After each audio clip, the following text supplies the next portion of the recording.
Good morning, everyone.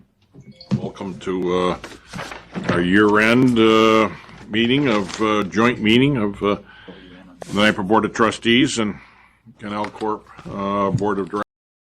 With me here this morning in the room are fellow trustees Balboni, McKibben, Trainer, and McAndry. Trustee Kress is participating by video, and Tony Vicente was unable to join us today. Gil and his team are and/or otherwise will be joining us throughout the course of this morning's session. As always, the meeting's been duly noticed as required by open meetings law, and hence I'm pleased to formally and officially call the meeting to order. Start by approving our agenda. Everyone's had an opportunity to review it. And unless anyone has any requests or suggestions relative to the agenda, I'd ask for a motion to approve that which was presented. So moved. Second in all of that. All in favor? Aye. Aye. Agenda carried. First time on our agenda is to conduct our regular executive session. If I could, I'd ask for a motion to so do. Second. All right, and all in favor then? Aye. Aye. Any opposed? All right, motion carried. With that, we will adjourn for a bit in executive session and be back with you shortly. Thank you.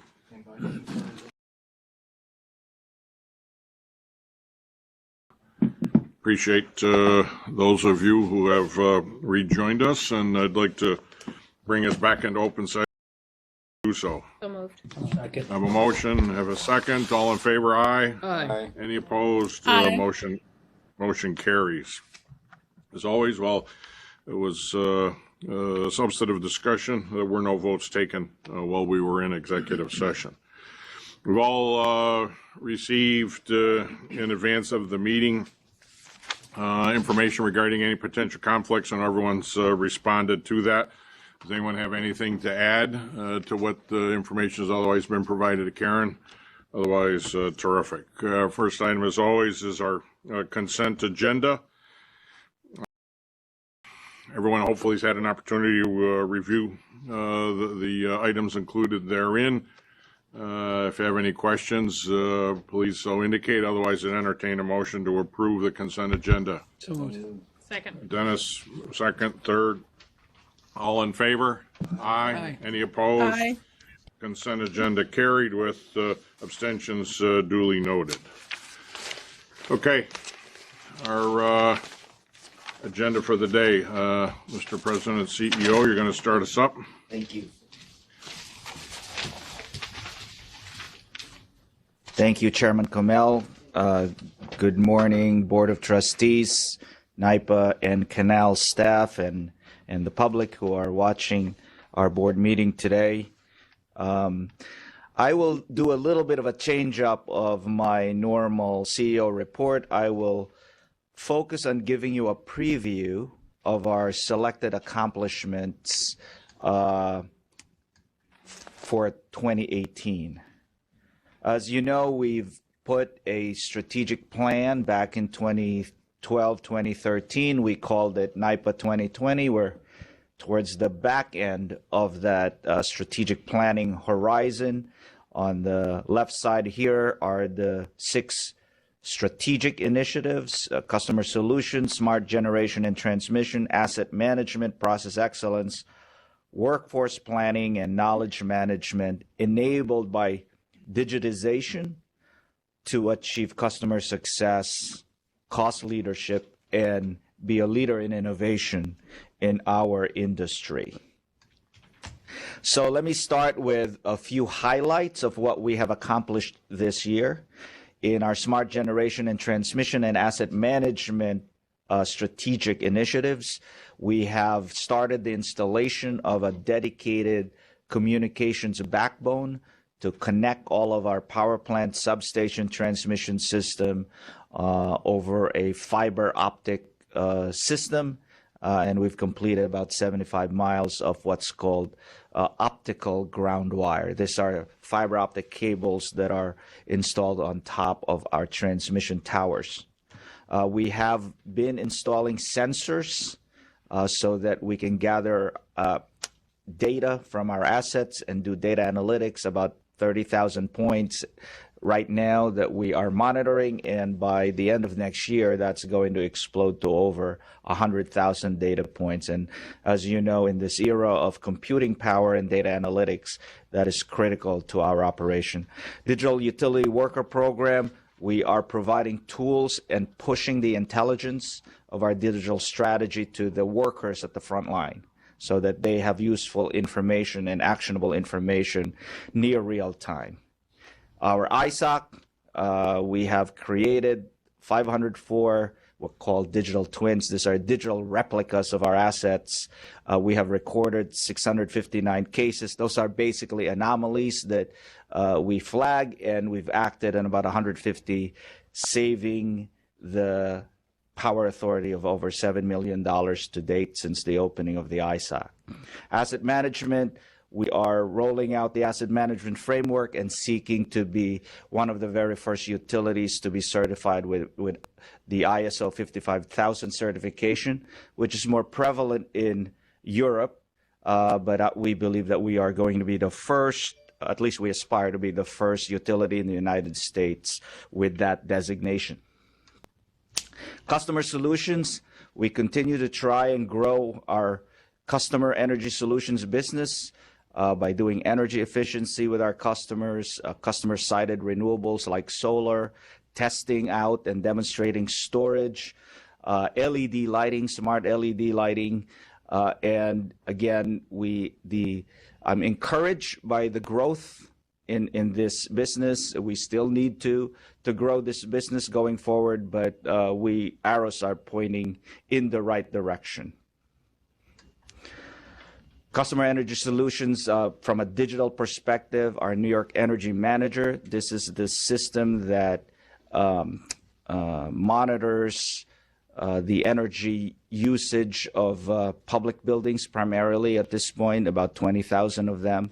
And by using that data, we help optimize our customers' use of energy, and also starting to test out demand flexibility, as we've been talking to you about flexibility as an important capability for us to our customers. In terms of our electric supply business, we renewed our long-term electric supply business with the MTA. We did, even before the MTA, we did it with our other New York City governmental customers, the City of New York, Port Authority of New York and New Jersey, New York City Housing Authority, all the state buildings in New York City, and most recently with the MTA. We have also extended the economic development contracts for our Western New York hydro customers, spurring jobs and retaining jobs in Western New York within the 30-mile radius of our power plant, and a 7-year extension of Recharge New York program, which is our statewide low-cost economic development power program. Internally, we are trying to foster innovation amongst our employees. It's critical in this market that is changing dynamically. We did our Eureka competition. If you remember, we provided some awards to our own employees for their fantastic ideas.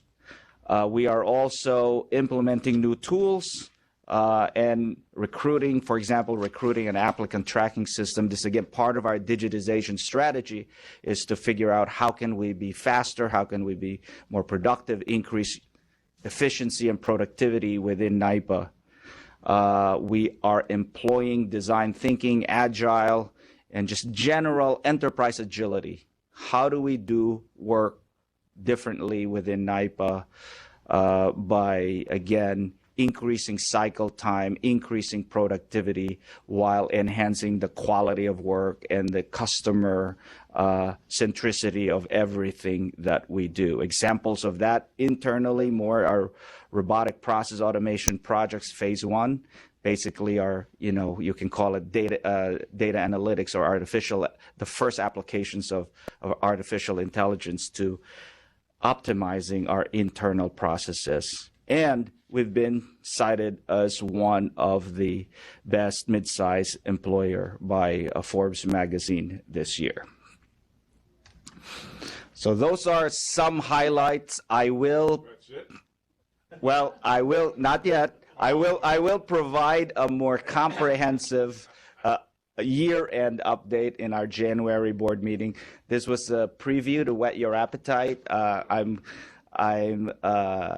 very, very proud of the team here at the Power Authority and at Canals for finishing strong. When we met with you in October in our last board meeting, that was the theme that I mentioned to you, that we needed to finish strong with the projects that were on our plate, the projects that we have with our customers that were in the pipeline, and the team both at NYPA and at Canals really stepped up and finished strong, and very, very proud of their performance. Certainly would echo and reinforce that, and kudos to you and the entire organization for another really strong year. Why don't you close with some top of the mind thoughts as you look ahead to 19 and 29 success keys or key drivers will be yeah. the next 12 months. So 2019 to me is a transition overlap year, because our NYPA 2020 strategy is pretty much at its back end. So we are going to create a new strategic plan for NYPA. It's that time. We're calling it NYPA 2030 with a 2025 mid-year or mid-decade check-in. And also next year we need to look at we are going to be looking at the competitiveness of our organization, both from a customer perspective and from our wholesale business, our assets, our power plants. This is the time for us to really invest so that when the cycle, right now we have very low demand, we have very low prices, and what we want to do is position NYPA so that when the commodity cycle goes up, that NYPA can harvest the benefits of such upswing disproportionately. Okay, any questions for Gil? All right, Gil. Thank you. Appreciate that. All right, we next up on the finance front is Lee Garza. We had a finance committee meeting 2-3 weeks ago where we spent in-depth time reviewing next year's plan and wrapping up the year and our revolving credit facility, and reported out then publicly as part of that committee meeting. So I think, Lee, your effort today is to give us a bit of a recap of what you've already recapped under that committee umbrella. And then Trustee McKibben will report out on the outcomes of the Finance Committee's recommendations. Very good. Thank you, Chairman. Thank you, trustees. Thank you, members of the public, and thank you, fellow colleagues. As the Chairman did point out, we reviewed the budget and four-year plan in much greater detail than I will here today. What I intend to do is just hit some of the highlights. I will point this out today. Let me just jump straight to the budget first before these other items.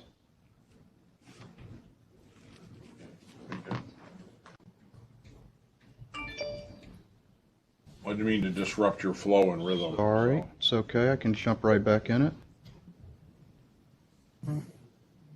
Could somebody that is more familiar with technology point me to where? But she's not here. It's just the way that is. Presentation is. Okay, we just done a drive-by in the Okay. rest of our agenda. It can have a motion to approve. Well, Questions? let me start this while. I want to thank everyone again and wish you all a happy holiday. That does make this a little bit easier. I'll start out with some general themes and comments here. Thematically, I think there's one thing that will stand out in our 2019 budget and four-year plan, and that is it's really centered around investment. Investment in our core operations, in our core utility business around transmission and generation. Investment in our new strategies that support our clean energy platform, some of which we're discussing here today. So what I'd like to also make you aware of is the fact that our 4-year plan is really been designed to reflect our organizational and fund our operations and allow us to achieve our operational, strategic, and policy-related objectives. It does maintain our AA credit-rated financial profile, and it serves as a strong foundation to finishing out the 2020 strategic plan and also carrying us into our next long-range strategic financial plan.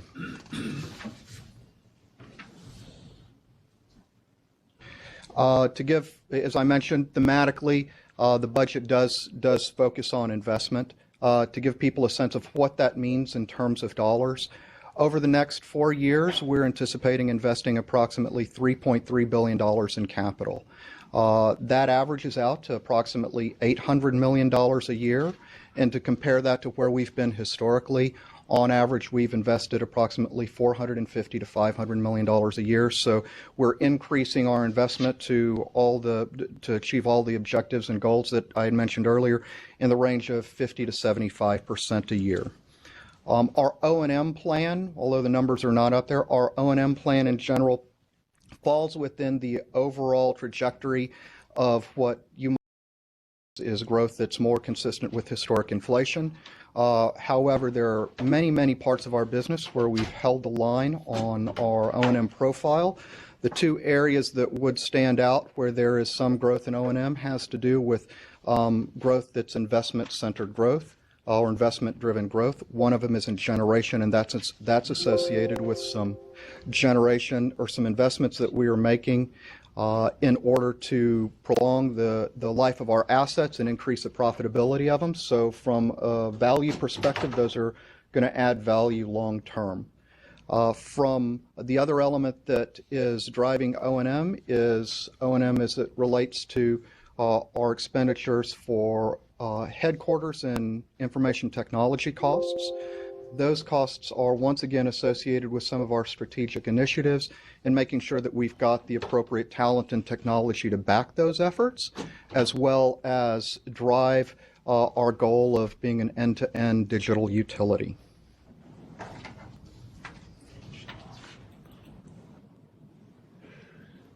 We can keep going, Lee. Finish your Very good. Very good. So everyone's already seen the numbers, seen the information. Very good. It's a matter of public record at this point, so. Very well, thank you. So let me just flash on this page. This is probably the highlight of what I would say our 2019 budget is associated with. This page represents what our net income forecast is over the next 4 years. We, in 2019, were budgeted for just over $20 million in net income that will grow over the course of our forecast horizon to a total of just under $110 million. This growth is very much investment-driven growth. It's not predicated on a sharp increase in commodity prices, and it's investment-driven growth in terms of some of the investments we're making in transmission that will ultimately have a long-term customer benefit through by reducing congestion and improving reliability across the system. So these, from a financial perspective, are high-quality earnings that allow us to maintain our cost-competitive rate structure for our customers. I do want to touch very quickly on 2018 as we always provide an indication of what the year is shaping up to round out at. We do anticipate at this point being above budget for 2018. This is all within a range right now that is subject to the tail end of the year and our realization of energy margins and our exposure to commodity prices, as well as how we progress along our O&M plan and conclude the year. We'll provide more definitive detail on that come January. I think I touched on most of these. So with that, Mr. Chairman and trustees, What we're asking for approval today is O&M capital energy services budgets as it relates to the New York Power Authority, and for canals, an O&M and capital budget, as well as a canal development budget, and all the associated reporting requirements that we're obligated to fulfill. And with that, I'll take any questions if anybody has any questions. Well, maybe, No, I mean, the in lieu committees, thereof, I yeah, think, exactly. The why don't committee you went speak through on this. behalf of the We've had detailed and thorough conversations around this. So with those items, the committee then recommended to the full board for final approval the two items that he's outlined, which is the 2019 budget for the authority and the canal, as well as for the 4-year budget and financial plan for 2019 and 2022. So we recommend that to the full board. And the non-members of the board have been briefed separately. Right, I've had the opportunity to talk with Correct. Lee and Non-members Bob of the and team. committee have been able to be Right. briefed by the CFO team on the budget and the plan. So the committee's pushed and shoved and brings forward a recommendation to the full board. The non-committee members had the opportunity to engage with the benefit of that. Is there any further I would just discussion mention around for this the table? record that we did a more extensive presentation of the budget and financial plan in public session of the Finance Committee meeting. Correct. Right. With the materials presented on a Right. timely basis behind Lee rather than right, swirling around. Thank you. We did a better job of Yeah, that. well, whatever, you know. That's the finance It's all for committee the for you. entertainment value. Very good. So unless there's any other further questions, I'd entertain, Karen, how many motions do we need here? 1, 2, 12? One motion at a time. One motion to, in support of the Finance Committee motions to approve the budgets. I got a motion and a second. Any, no, all in favor? Aye. Aye. Any opposed? Motion carried. And the only thing I would add, Lee, is this also gets submitted to the Office of State Controller, right? And That is then correct. ultimately will be placed on the website for public viewing. That's correct, and distributed to various different public venues as we're required. All right. Now, Lee, you've got a couple other things to cover, I think, as well. One, release of canal funds. I do. So there's no presentation, thank goodness, for the release of the canal fund. So this is something that we do every quarter. We're requesting release of canals funds to be dispersed from NYPA to canals to support the canals operations and maintenance budget, which we just reviewed right now. This is, to refresh your memory, something that we come to the board with on a quarterly basis. And this quarter, we're coming to request approval to release funds in the amount of $21.6 million. As you said, it's kind of the customary quarterly allocation. Have a motion. Second. Second. Any further discussion? Canals operations continue as anticipated and planned. All in favor? Aye. Any opposed? Motion carries. Good. Last, One last time. Last, okay, is the Last up. credit facility? yes, that is Okay. correct. Let me, All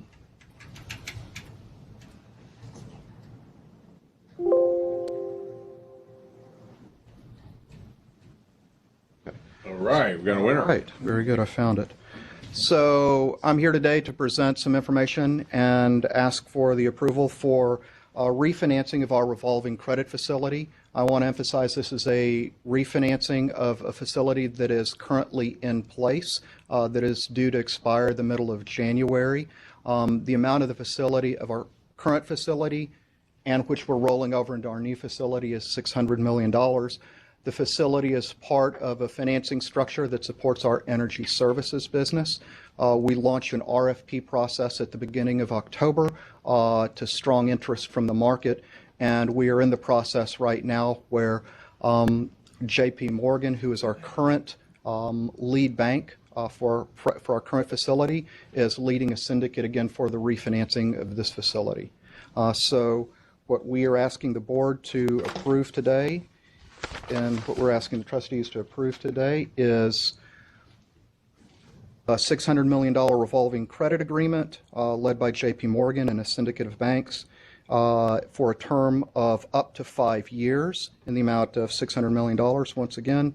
And this facility is directly in support of our energy services business, and it's a secured basis, or it's a secured facility on a subordinated basis. And this And was this is also similar reviewed committee.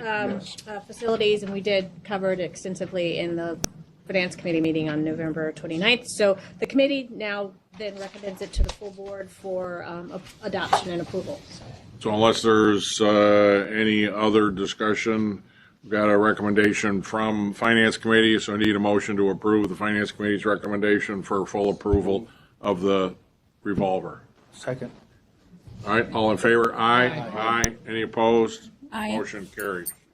Lee, thanks very much. Thank you, everyone. Well done. Thank you, Tracy and Finance Committee. All right, Joe, next up with your report as well as your request for significant additional funding of assorted contracts and requests. Thank you, Chairman Colmel, trustees, and Knight and Canal staff for your time today. The performance measures that we have that we typically track and report, we have two of note here. The generator market readiness is a target. This is numbers through October that is trending down because of the incident at Blenheim-Gilboa, the breaker failure at BG1. Because of where that breaker is located, it's classified as a outage. We will not recover that target. Next year, we'll adjust our measure to put the denominator of the work that still has to go into that because it will not be back in service until about May of 2019. But that target will continue to trend down with those outage hours until the end of the year. And then DART rate, though we're close and we are trending in the right direction still, we probably will not achieve the 0.78 target there. We had 15 incidents this year of note in the DART category. So unless there's no questions on those, I'll go right into the other items. There's a real variety of directional arrows there, Joe. We are going to, yeah, we actually are going to look at that. But these, We got a red arrow going up, we got a green arrow going up, So the yellow arrow going sideways. I mean, you're pulling out all the tricks. You almost got to the next slide. we're trying to. I almost made it.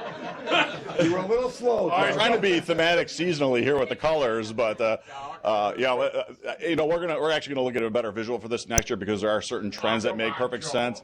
But really, up being good is green, up being red means that the target of being above the target is bad. So DART, obviously a high number is bad. That's why that's pointing up and is red. Transmission reliability, a high number is good. That's why it's green and pointing up. So that's you don't have a key for that. So we're going to try to look for next year. So here's It won't be the same with outage. I could do bubbles. So here are the items that we're looking for in summary for your approval today. Various requests. There's a group of them that are NYPA related and two of them that are canals related, and that's just a summary sheet to describe those. These represent about $75 million in capital funding authorization, about $141 million in procurement for contract services. And with your concurrence, as we've done in the last few meetings, I'll go through them all, and then if you go back to any questions on anyone that you want. So the first one is the project for Moses Adirondack Smart Path Reliability Project. This project will replace 78 miles of wooden transmission structures on the MA Moses Adirondack 1 and 2 lines with a new single conductor monopole structure. So today the trustees would be requested to approve the 5-year contract award for Sabre in the amount of $79 million for pole and foundation steel, and with an additional $20 million for managing risk and fluctuations of metal indexing, inflation adjustments, and engineering optimization for a total amount of $99 million. The second item is in association with the communications backbone, or the comms backbone, as you hear familiarly. That's a word I can't say, I guess. So the fiber electronics project is part of an overall communications backbone program that we've been speaking about. The specific project will provide the electronic digital connection element from the optical ground wire and dark fiber to substations in the existing network. So today the trustees are requested to ratify a 7-year, $14.1 million contract award to Lightspeed Technologies, who will support that work for us. The next item is a Niagara Fire Alarm and Safety Systems program. Being that Niagara is kind of my home area, I'm very familiar with this. I actually worked on this as an engineer many years ago. Over the years, there's a number of different systems that are in place. Some of them are antiquated, some of them are new. So what we're trying to do is go do a comprehensive upgrade on all these things. So the Niagara Fire Alarm and Safety Systems program includes the installation and upgrade of the fire alarm, public address, deluge release, emergency lighting, and emergency throughout the Niagara Power project. So today, trustees are being requested to authorize capital expenditures in the amount of $37.3 million to ratify a 5-year contract award to the Johnson Controls Incorporated.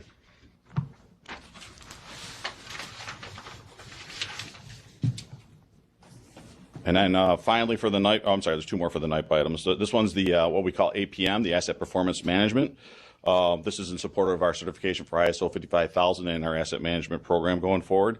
So the Asset Performance Management Platform, APM for short, will support the authority's vision and goals associated with the Asset Management Strategy Initiative by utilizing data and adopting asset management business processes to make better operational and business decisions.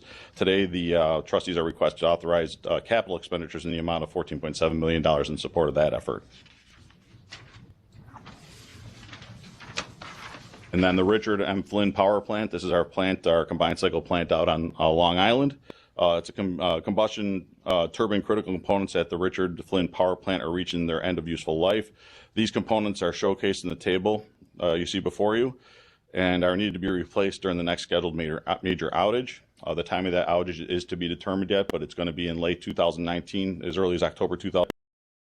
As far out as April of 2020. This project is critical to the safe and reliable and efficient operations of that plant. And today the trustees are requested to authorize capital expenditures in the amount of $22.8 million for that effort. So this is a summary of the NYPA items. $220 million is my recollection, right? All right.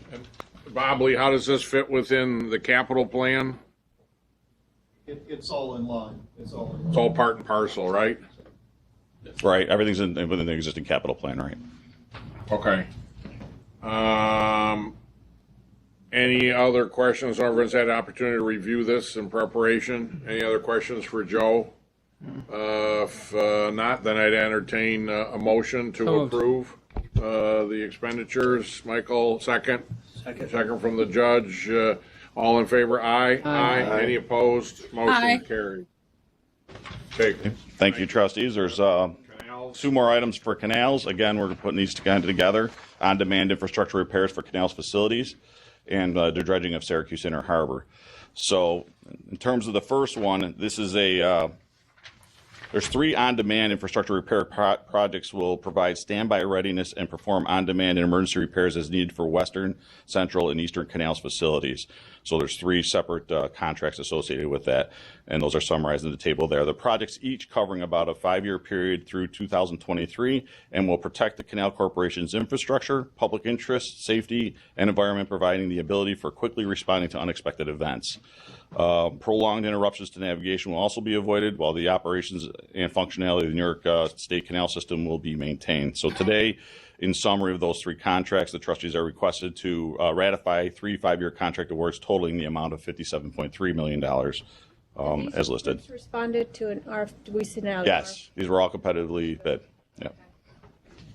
And these 3 are the 3 regions of the canal. Correct. So the regions would be the eastern region. This eastern region would go to D.A. Collins, which is going to be roughly Utica East. Tioga would be a central region, which is Onondaga County to maybe Oneida County in that region. And that's the $18.7 million. And then whole industrial is the western region, which is basically west of there. And then you've got the dredging. So then the dredging of the Syracuse Inner Harbor. So the dredging of the Syracuse Inner Harbor project will remove sediment within the harbor and navigation channel adjacent to the southeast end of Onondaga Lake. Currently, the draft in those areas, or the amount of water, the clearance that you have for the boats, is in some areas limited to 2 or 3 feet, which adversely affects navigation. The dredging will allow vessels continued and safe use of the harbor, which is important to the local economic development efforts underway there. So today, the trustees are requested to ratify the $10.3 million contract award to Carver Construction to support that dredging effort. And that's the summary of the items for the canals. And as you and the team continues to rethink the canals and explore what else we can do with the canals. These expenditures would be part and parcel of any plan or any design we would have for that. So, Right. We've carefully reviewed all the scopes of these to make sure they're in line with whatever direction we go in that. But the idea is anything we put in capital would help us reduce some O&M expense in the future. foundational for whatever direction we go. Correct. Okay. Any other questions for Joe? Not motion to approve the two requests. Thank you, Dennis. A second. Michael, all in favor? Aye. Aye. Any opposed? Aye. Motion carried. Thank you, Ann. Thank you and happy holidays, everybody. Okay, thanks very much, Joe. Appreciate it. Sarah? You're killing me. Okay, good No afternoon. motion is required. No, so no motions this is required.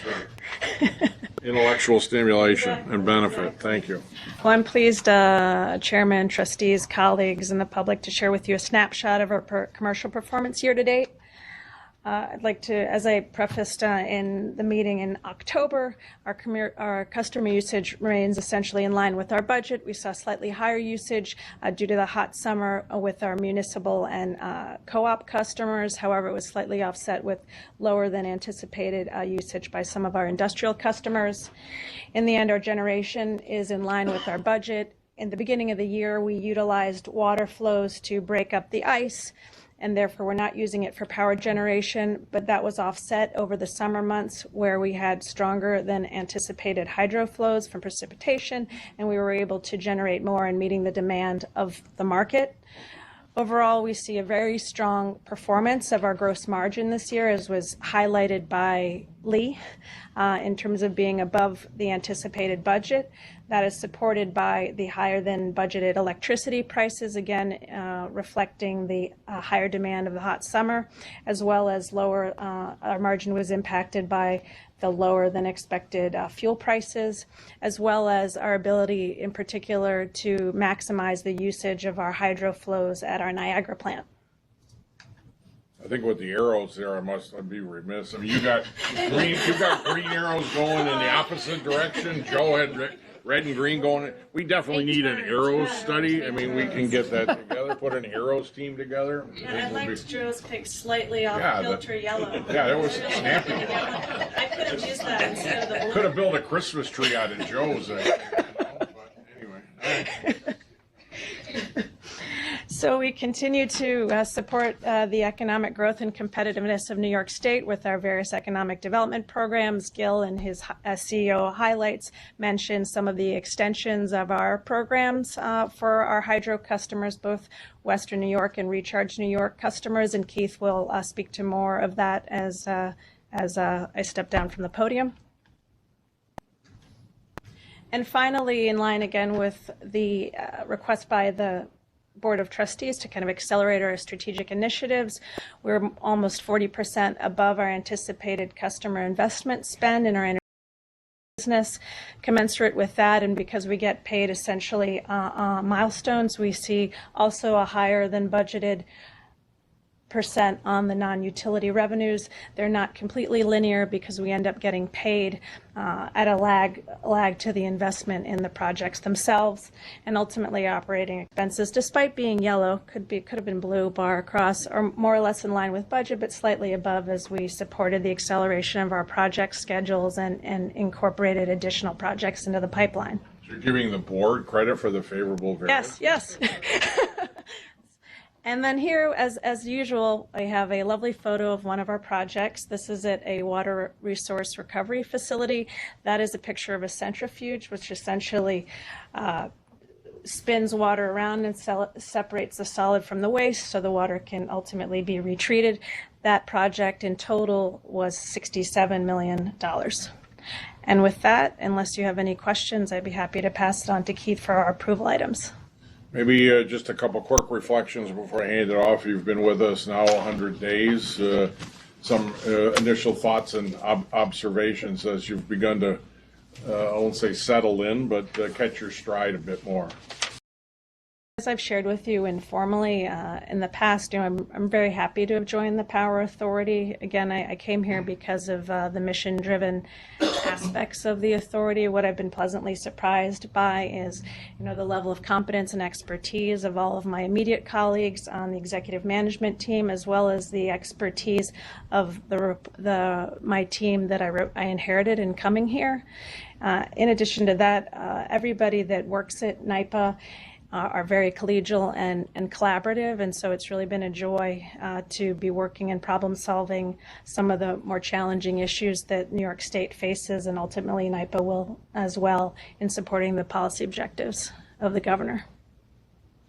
You've been pleasantly surprised by the competence of the board. It is to work with us. And this is the best board I've ever worked with. All right, well, then that's more than enough, sir. We thank you for that, all right? Incorrigible. Okay. Keith. Did you wear your Christmas socks today, or what do you got going? Keith, anything special? Okay. All right, you're in the pink, though. Way to go. Very comfortable in it, sir. Excellent. Not sure I could do any better than that. This is the best board I've ever worked with. Might as well Be leave. the only board you've ever worked Right, just with. leave it. No. We could be Tracy, the you weren't worst. supposed to share that with everybody. Be the worst and only, so it's better to be the best and only. Exactly. Good afternoon, Mr. Chairman, trustees, and everyone in attendance today. This item requests that the trustees approve a 1,000 kilowatt allocation of preservation power to North American Forest Group, which is planning to rehab a large vacant building in the town of Oswegatchie. It's in St. Lawrence County, and open a sawmill operation. The allocation would support the creation of 21 new jobs and an investment of at least $2 million. NAFG currently employs about 100 people at its other timberwood operations in St. Lawrence County, and is looking to open a sawmill operations to provide a log processing facility in the North Country as an alternative to having to bring the timber to Quebec. This item also asks for the trustees to approve a 5,000 kilowatt allocation of preservation power to Arconic Inc., which currently operates a specialized lightweight metal manufacturing facility at the Alcoa West plant in Messina. In exchange for the allocation of preservation power for a 10-year term, Arconic operations in Messina, retaining at least 145 jobs and making annual capital investments. For clarification purposes, Arconic is the downstream business that was created by Alcoa when they separated into two independent publicly traded companies in November of 2016. Arconic is currently on the same contract as Alcoa. We are still negotiating with Alcoa and expect to reach an agreement in the very near future. The contracts incorporate a more developed approach by the authority to administering the Preservation Power Program in a manner that is consistent with the State Energy Plan and the Clean Energy Standard. The item also requests the trustees to authorize a public hearing on the proposed contract for NAFG and Arconic. This item is submitted for your approval. I'd be happy to take any questions.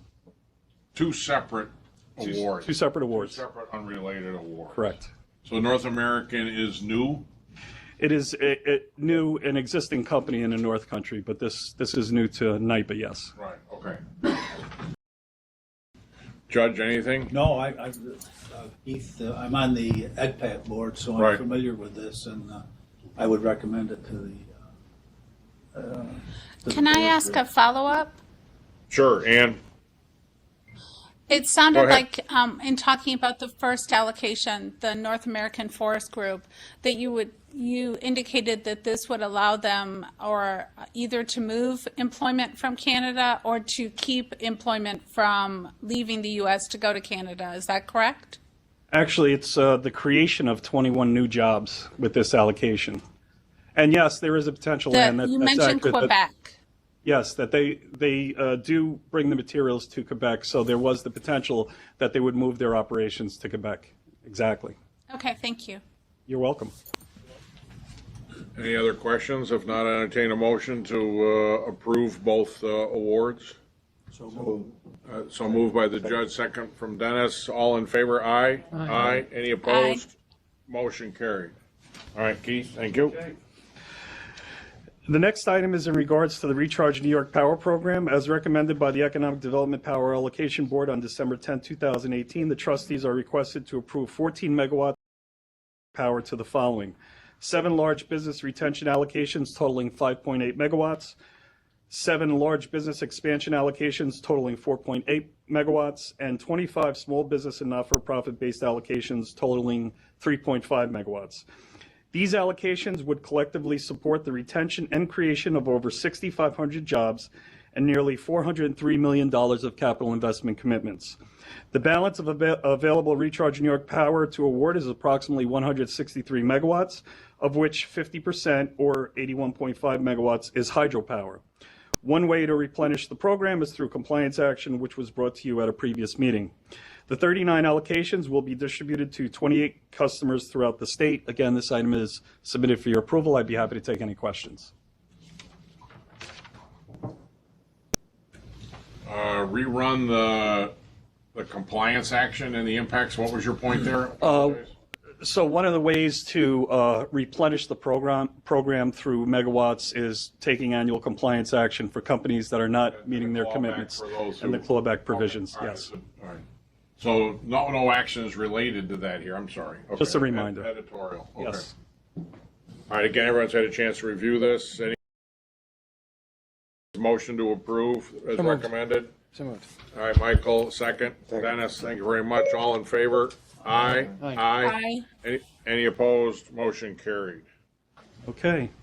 The next item, as Gil mentioned earlier, is the trustees are requested to approve 62 Recharge New York Power conditional contract extensions for the sale of 93.9 megawatts of Recharge New York power to existing customers. So this is the extension process. Right. These 62 existing RNY customers or allocations represent those customers or companies who enrolled in the program in year 1, which was 2012, and submitted extension applications that have been reviewed and evaluated by staff. So we are stage gating these. These contract extensions are conditioned upon compliance with the existing contract terms. The extended term of these contracts will commence July 1st, 2019 for those customers that began RNY upon the program's inception date, again, which was July 1st, 2012. The 62 extensions collectively support over 97,000 jobs and $4 billion in capital investment commitments. The extension contract will continue to include compliance provisions that allow the authority to reduce RNY power allocations for those customers failing to meet their contractual commitments, what we just talked about. The extension contract also incorporates a more developed approach by the authority to administering the Recharge New York Power Program in a manner that is consistent with the State Energy Plan and the Clean Energy Standard. This item is submitted for your approval. Again, I'd be happy to take your questions. And just clarify the jobs and capital investments, so conditional extensions, so we're not supporting an additional 97,000 jobs. These are existing 97,000 Yes. jobs. And capital investment, you say commitments, meaning pending and an additional $4 billion to be invested, or that's what's been invested over the last 5-6 years? Been and is scheduled to invest over time. So they have The total of the aggregate of Correct. $4 billion. All right, and all of that reasonably compares to what was expected and intended. Exactly. So this is not a reduction of jobs or capital. This is a continuation of commitments, and in some cases, an increase in those commitments as well. Okay. Any questions for Keith? Otherwise, motion to approve. So moved. So move, Michael. Dennis, second. Thank you. All in favor? Aye. Aye. Any opposed? Aye. Motion carried. Thank you. Okay, our final item is with regards to the Northern New York Economic Development Fund.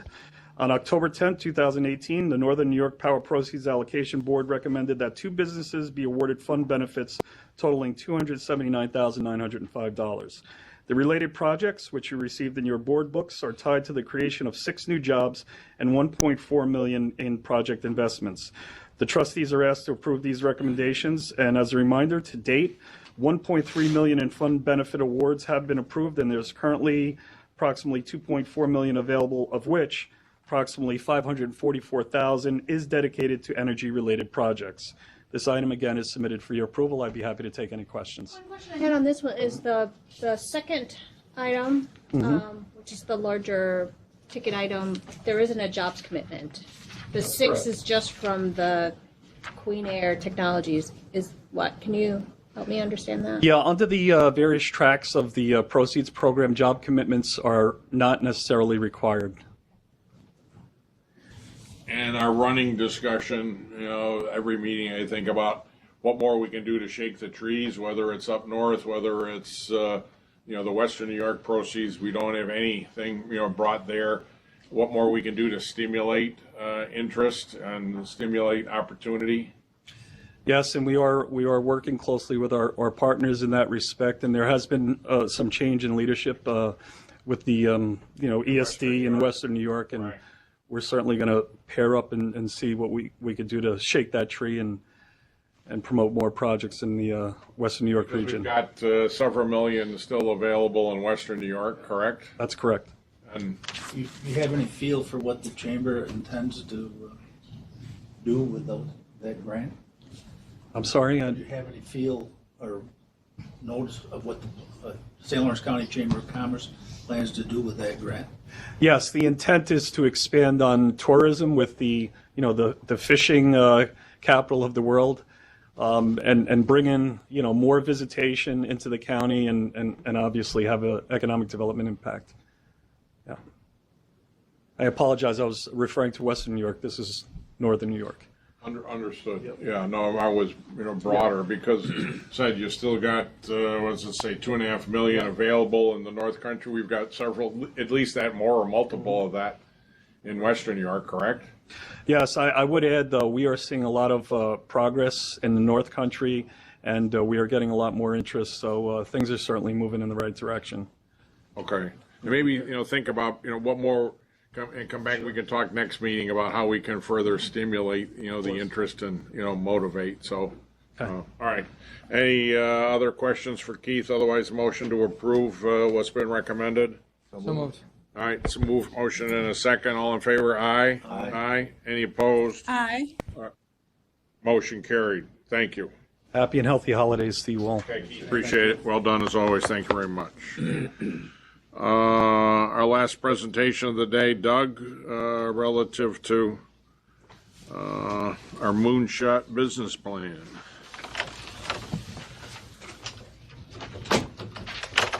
Good afternoon. Following our announcements on EVs and offshore wind earlier this year, I'm delighted to be able to spend the next 10 minutes introducing another new proposed area of investment as NYPA continues to demonstrate our commitment to the states and our customers' clean energy goals. Building out carbon-free flexibility into our energy grid, particularly in the forms of storage and demand management, will have a significant influence on not only the decarbonisation of the energy system, but also on the affordability of clean renewable electricity in New York State. However, it's a very complex topic to get your head around, not just because the compensation mechanisms and regulatory mechanisms for carbon-free flexibility are still emerging, but because the flexibility tools that we now have at our disposal will have a profound impact on the way the grid is planned and operated. Storage, one of the tools we'll talk a little bit about today, basically allows us to move energy across time. And now the grid can store electricity when it is not needed and discharge it when consumers need it the most. And thanks to advancement in data, control, software and communications, we also have a much greater ability to reduce or shift the demand for electricity, meaning that the grid no longer solely has to manage uncertainty in demand by building excess generation, but instead can start to match demand to the natural behaviours of renewable supply. So the best way to kind of just talk a little bit about the value of carbon for flexibility and what it is just to run through a simple example. So as the state reaches greater levels of intermittent renewables in our generation mix, we'll need to now start to address certain new challenges that emerge in the energy system. And this graph behind me shows all the sources of electricity and supply in New York system needed to meet demand in an illustrative 24-hour period. And the line at the top is the total demand for electricity in any given hour. So in an example here where wind stops for a couple of hours in the afternoon, we find ourselves with a demand shortfall. And typically we would use our peaker plants. We'd basically ramp up our peaker plants to fill in that gap. And peaker plants are great from a reliability perspective and a responsive perspective. However, given that a lot of them in the state run very few hours a year, they're not the most cost efficient for the system, and they also generate carbon. And when we're trying to introduce more solar and wind into our energy system, there's a kind of a little conflict there. So what we can do is look to explore carbon-free forms of flexibility to see how that gap can be met. So one option is to reduce demand, incentivize consumers to use less electricity at that particular time, or move their use of electricity to later in the day when those renewables are prevalent. Another alternative is to deploy battery storage, where we can charge those batteries overnight when wind is plentiful and low cost, and then we can deploy it when the energy system and consumers need it the most. So now you can start to see the role that these potential carbon-free tools can play in terms of building out flexibility into our energy system. And then just finally, let's move out the timeline here and think about what happens when the wind stops blowing for several days. So in this scenario, the wind stopped blowing for 2 days between Thursday and Friday. And as of today, battery technology is not at the point where it can provide a significant amount of duration to kind of cover that reduction in supply, or temporary reduction in supply. So we're presented with a couple of other options. First, we can ramp up our existing carbon-free bulk system generation assets, so perhaps nuclear and flexible hydro. Or we can look to implement incentives and new tools to encourage longer duration demand flexibility, or a combination of both. So now we can start to better understand the potential role that carbon-free flexibility can play in helping us not achieve the state's decarbonisation goals, but also REV, and in particular ensuring that we build out a renewable energy system that is affordable for all. And this is a view shared by NYSERDA, who have recently launched an energy storage roadmap that will look to put in place 1,500 megawatts of storage between now and 2025. We've also undertaken some independent analysis, market analysis over the last few months for flexibility products and services, and this also suggests a significant growth between now and 2025. And in particular, the market is likely to place a high value on products and services that fill shortfalls in renewables when the sun isn't shining and the wind isn't blowing. And we refer to this as renewables smoothing and firming. Excuse me. And the other area is around improving the utilization of renewable energy resources. So in this case, maximizing the value that each kilowatt of bulk and distribution clean energy resource delivers to the grid. And we refer to this as capacity utilization. However, there are some barriers that need to be addressed that are preventing the acceleration of this market. And to be able to implement the necessary amount of carbon-free flexibility to support our state's clean energy goals, market evolution is required. And there are new market rules and mechanisms currently in development that will provide greater opportunities for storage and demand flexibility participants to get adequately compensated. And there's also an opportunity here then for NYPA to help accelerate the development of these market rules. And we can do this in various ways. So we can clearly demonstrate ways in which storage and demand flexibility can draw on these emerging value streams and de-risk investments for the private sector. We can also reduce the operational risk of integrating new technologies and software into the electricity system. We can also work out how to value stack flexibility services and products. So take storage, for example. How do we make sure that can participate in both the NYSO and the retail markets and provide multiple types of services to the grid at different types of the day? And then finally, we can look to address some of the operational challenges of high renewable penetration on our electricity system before it actually becomes a material issue. So we'll address these challenges and help accelerate the market development for carbon-free flexibility in the following ways. So for each project we implement, we will clearly demonstrate the capabilities that storage and demand management can provide the grid and what value they can create. But more importantly, we will then clearly demonstrate how that value gets compensated today, and finally test various approaches and business models for how that value needs to be compensated in the future, so that such tools as storage, demand response, and demand flexibility can be financeable at scale. So where do the biggest areas of opportunities for storage exist in the grid? Well, one area where we feel there's a huge opportunity is to demonstrate the value of deploying storage and demand flexibility to defer, reduce, and avoid investments in our bulk and distribution grid caused by locational congestion and retiring plants and infrastructure.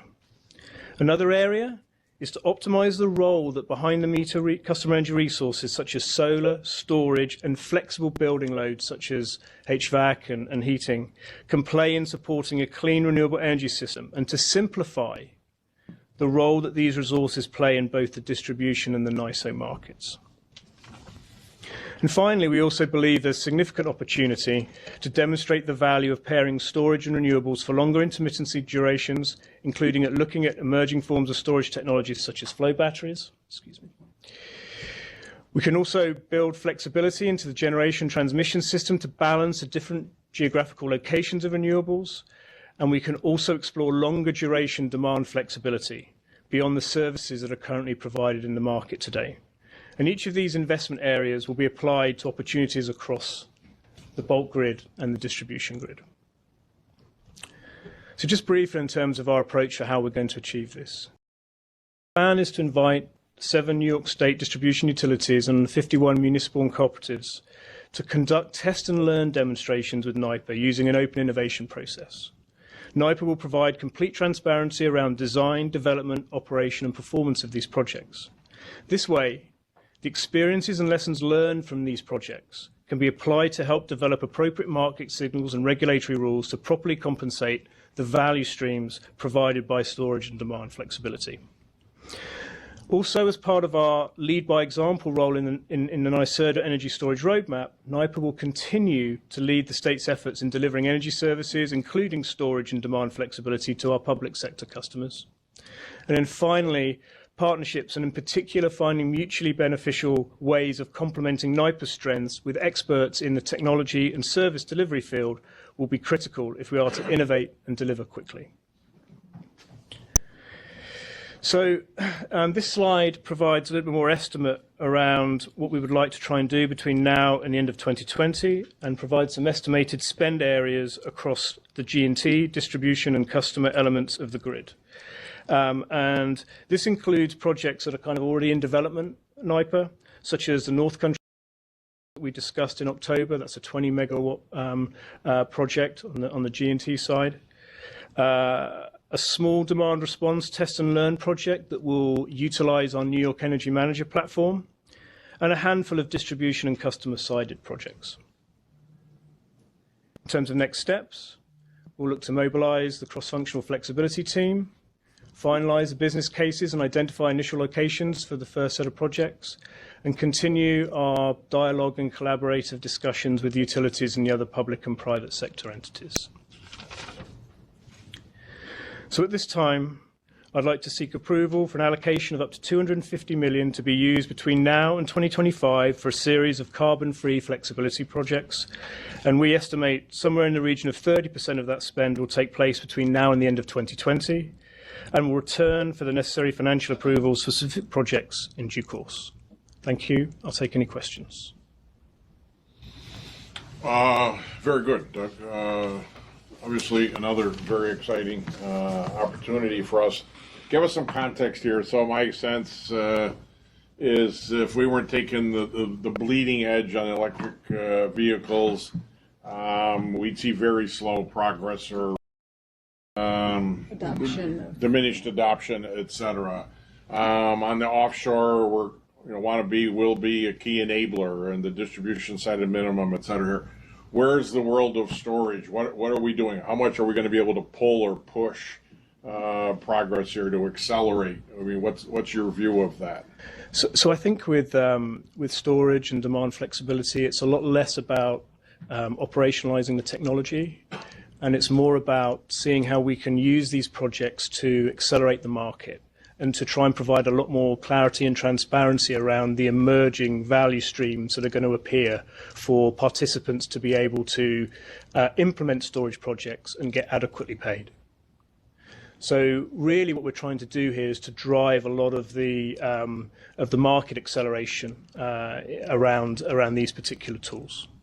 We're trying to show that this can work and how you can get reimbursed for what your investment in is. That is correct, yeah. And to be clear, there are some projects at the moment where you will get adequately compensated, but because we're expecting much more renewables entering our system in the next 5 to 10 years, we know that we're going to have to build a lot more of these flexibility tools and to be able to accommodate them in a cost-efficient way. Otherwise, we'll find ourselves in a mismatch in terms of what's available and the storage and the inability to be efficient in filling, the demand shortfalls and the like. So in two areas. So firstly, from a cost perspective, but also from a carbon reduction perspective. So Germany's a prime example that's led the charge with wind and solar over the last 10, 15 years. But they've struggled to be able to retire a lot of their carbon generation. And what's happened is that they've invested a lot in solar and storage, but the environmental benefits of that generation are not necessarily being felt because they're still reliant upon a lot of traditional baseload generation to fill in the gaps where the sun isn't shining and the wind isn't blowing. And so the 250 million, how have we quantified that as being meaningful and impactful? How did you get your arms around 250 being a relevant, at least directional number? So we took a kind of a steer from the firstly the NYSERDA energy storage roadmap, which outlines 1,500 megawatts, and we've estimated that perhaps between now and 25 we could look to we could look to provide about 10% of that target, or up to 10% of that target. Very rough estimate at this stage, and what we've used then is the typical and projected prices for storage and these sorts of projects, and come up with a rough estimate that we think we can potentially spend to make a real material difference. Okay, terrific. Very exciting. Further thoughts, questions for Doug? No, I just think, as Doug mentioned, the state has a goal of spurring 1,500 megawatts of storage by 2025. That's a statewide goal. Our role is to be a catalyst. We're going to be a first mover. We're going to do this large-scale test and learn demonstration with utilities and with our customers, with the intention of help to shape all the regulatory rules and the appropriate market signals so that really we can put a boost and reach that statewide goal. All right, and so at this point, you're asking us for support for the 250, at least as a targeted amount, to move the needle and be that enabler and accelerator. And you're saying it's going to take 25-30% of that to really get it jump-started. So you want directional support for that. Correct. And you'll come back to us in the near term with greater specificity and clarity as to how you're going to jumpstart it. But we want to affirm our support, not only directionally but substantively, of the overall initiative. That's correct. So that's the essence of the motion, right? Yes. All right. If I could have a motion or support for that, a second. All right. Thank you, Judge. And Tracy, any other questions, comments? Otherwise, all in favor? Aye. Aye. Any opposed? Aye. Motion carried. All right, Doug, thanks very much. I said terrific, great work. And we appreciate you and your efforts from all the team. All right, lastly, we started the day with an audit committee meeting, which Yes, Mr. Chairman, the judge chaired. The audit committee of the Power Authority and Canals met this morning, and we adopted minutes, received an internal audit activity report, and reviewed and approved the 2019 internal audit plan for NYPA and Canals, as well as the 2019 internal audit budget. So I'd report that out to the full board. Nothing that requires action by us as a board, right? Okay, great. All right, well, that's concludes our agenda for the day. I'd end, as Gil started, another very productive year for NYPA, so kudos to the entire team and organization. The old yogi-ism, it ain't over till it's over. So, yeah, let's make sure we finish strong in these last few weeks. We'll be back together the end of January and look forward to, at that point, more formally launching into 19, where I know will once again exceed expectations. So thank you one and all across NIPA for the great work you do and the impact and the difference you make for the benefit of all of us across the state. Certainly very happy holiday wishes to all of you and everyone joining us today. Thanks so much. Have a great day. And as they say, we'll see you next year. Thank you. Good, thank you. Motion to adjourn.